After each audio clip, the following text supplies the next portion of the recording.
नमस्कार, जय हिंद। लो फिर आगे। जब तक आप पढ़ोगे नहीं तब तक छोड़ेंगे नहीं। आइए, आप जानते हैं हम पैसिव वॉइस।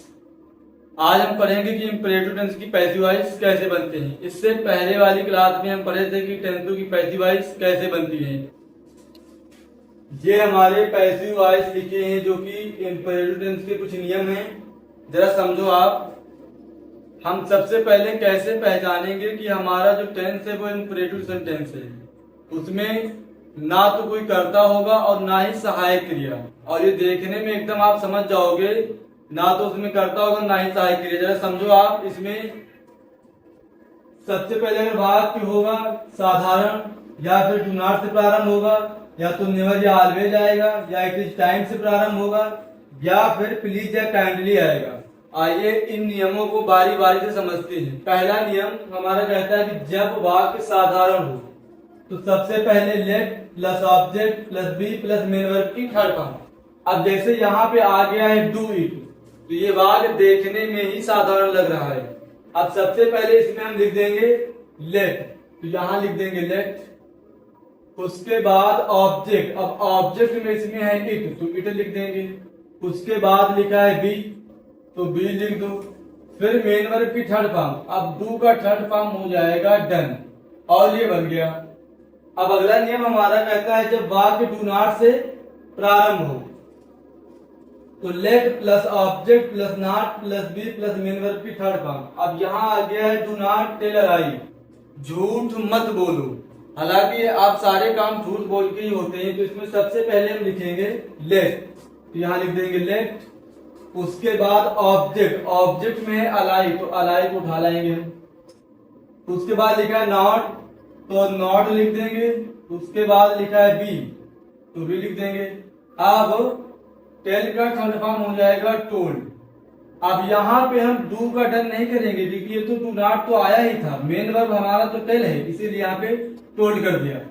अगला नियम है कि जब वाक्य में नेवर या ऑलवेज आए तो let plus object plus never या always plus be plus main verb की थर्ड फॉर्म। अब यहाँ हमारा टेंस स्टार्ट हुआ है नेवर टीज द पुअर, गरीबों को मत सताओ। हालांकि गरीब होते ही सताने के लिए, तो इसको हम बनाएंगे। सबसे पहले लिखेंगे लेट, तो लिख देंगे लेट। उसके बाद ऑब्जेक्ट, ऑब्जेक्ट में है द पुअर, तो द पुअर को उठा लो, तो ये हो गया द पुअर। उसके बाद अगर हमारे वाक्य में नेवर है तो नेवर लिख देंगे, ऑलवेज है तो ऑलवेज लिख देंगे। अब इसमें नेवर है तो हम लिख देंगे नेवर। इसके बाद बी लिख देंगे। अब मेन वर्ब की थर्ड फॉर्म, तो टीज का टीज्ड कर देंगे, इसी में बी लगा देंगे केवल बस, और ये बन गया। अब अगला टेंस हमारा लिखा है जब वाक्य इट इज टाइम से प्रारंभ हो, तो नियम है कि it is time plus for plus object plus to be plus main verb की third form. It is time की हिंदी होती है यही समय है। आप जैसे लिखा है it is time to close the shop, दुकान बंद करने का यही समय है।